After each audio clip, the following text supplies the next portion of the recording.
Hi, my name is Meredith. I'm part of the artistic leadership team for Portland Taiko. The video you're about to watch is a combination of members of Portland Taiko who identify as AAPI, Asian American Pacific Islander, sharing their stories about how racism has impacted their lives, as well as a video from our collaboration with Nono Boy on our piece A Place Called Home and Nono Boy's Minidoka. A Place Called Home tells the stories of Japanese Americans who were incarcerated during World War II. And Julian Saporiti of Nono Boy has added in images to illustrate the experiences of Japanese Americans who were incarcerated. From the Chinese Exclusion Act of 1882 to the incarceration of Japanese Americans during World War II, to the current incarceration of people of color at the border, the United States has a long history of committing racist acts and implementing racist policies. Our country continues to repeat its most racist parts of history. We hope you will consider supporting one of the AAPI organizations listed in this video. They are fighting for social justice and helping those members of the AAPI community who have experienced hate crimes. We refuse to let history keep repeating itself.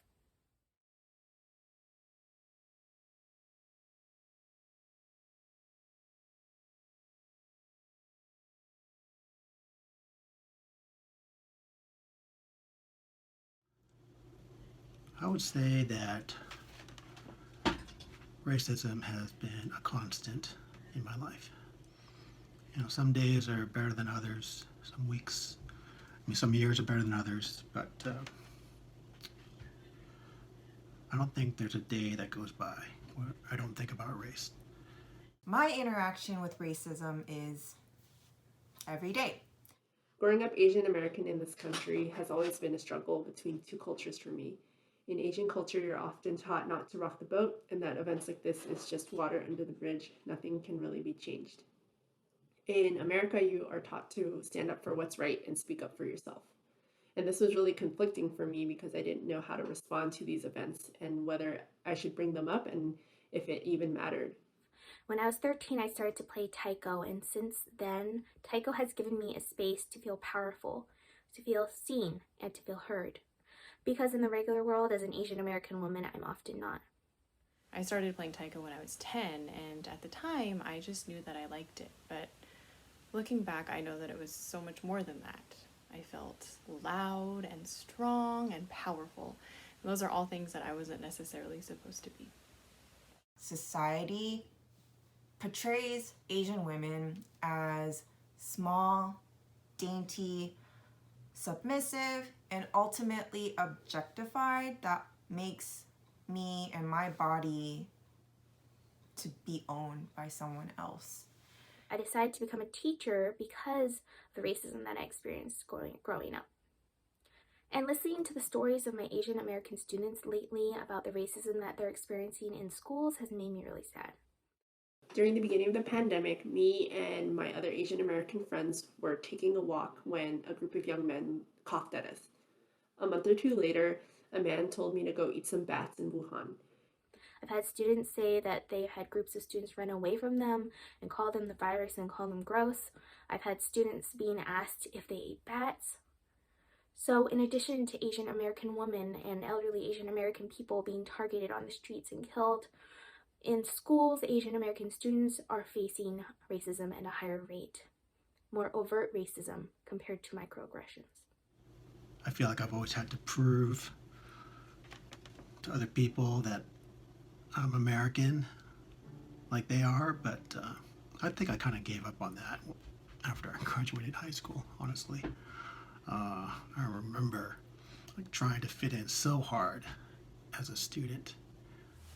So we were getting ready to perform for an elementary school assembly, and all the kids were filing into the gym, and I remember hearing a kid say to his friend, "Oh, I know these people. They say ching chong, ching chong." And I thought to myself, yep, this is exactly why it's so important that we're at these schools. To show young people that Asian Americans exist and that our stories are real and that we are regular people that can do some pretty cool things like play Taiko. And for me, it's always been about that, even before I could articulate it. My parents are immigrants and they had to learn English as a second language. And because they speak in broken English with accents, doctors have dismissed them and have ultimately just not given them the care that they're needing. I was probably about 7 or 8 at the time, and I was just walking in the mall with my mother, and these two guys walking towards us, and one guy just leans over as we're about to pass them. He just leans over and spits right in my face, and my mother didn't see it. I just remember feeling really embarrassed and ashamed. But so ever since then, it's been like varying degrees of anything from being kicked and punched to, typical verbal shit. So it's hard to know which is worse. Whenever I go out with my friends to go drink and to have fun, I have been approached. They'll either approach me and touch me, or even to the point of picking me up. I mean, I've been called a chink in front of my own house here in Portland. It seems like it's okay to be a racist again. It's on me, the victim, to decode the situation of, is this a joke or am I in danger? I remember reading about the murder of Vincent Chin, and I actually didn't know about his murder until maybe 15 years after it happened. I often think about how I would act and behave in that situation if that were to happen to me. Because I have a lot more at stake now. I'd be leaving behind a wife and a daughter. So that's on my mind a lot. It's really draining. I hope by me sharing my experiences today will bring awareness to those who may not realize that these instances still happen too frequently. I hope we can all take a stand to stop the Asian hate that's been ongoing and to protect and stand up for those who are the most vulnerable in our community. We are a strong and resilient community, and we will continue to be. We can still stop racism. We can still stop these hate crimes. Now is the time to come together and come up with transformational policies and ideas to change our white supremacist society. Educate yourself. Read anti-racist and anti-bias works. Learn to be an upstander and not a bystander. Support one of the organizations listed in this video. But whatever you do, we challenge you to make this work part of your everyday life, even when the hashtag #StopAsianHate stops trending. Help stop this country's cycle of repeating its most racist acts and racist policies, and be on the right side of history.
Some kid drowned in the river.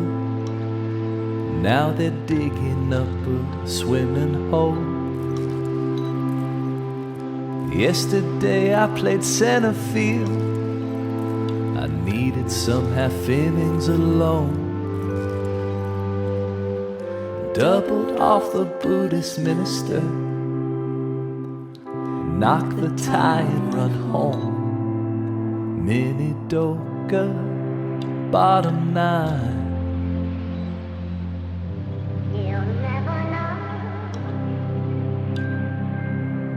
Two-0 count, a good lead-off third. Toss me something fast and low. I dreamt I saw a model plane this morning, flying past the boundary road. Caught the eye of Abel Grable, sliding into second to beat the throw.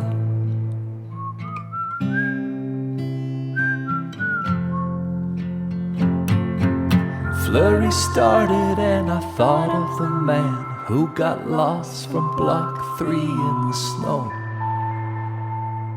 Blanketed in white, freezing in the night, cursing and scared, feeling foolish, dying alone.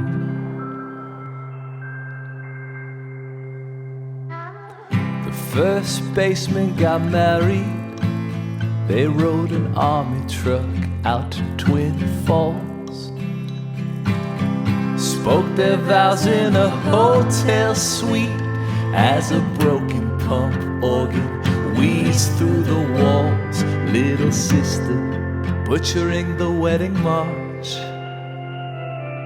Some sweet comedy to it all. Minidoka dressed in white. Minidoka. And snowdrifts bounce in the moonlight as the evening took the afternoon.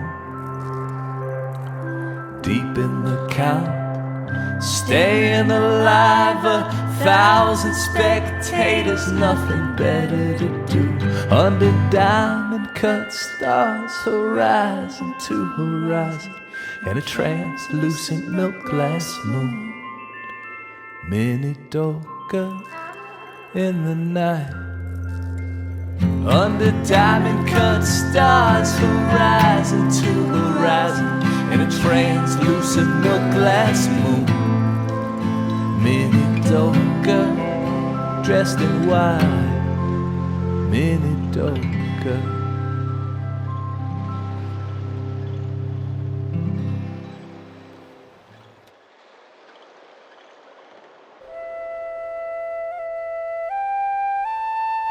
Gila River, Poston, Jerome, Rower, Amatchi, Manzanar, Topaz, Tule Lake, Hart Mountain, Minidoka,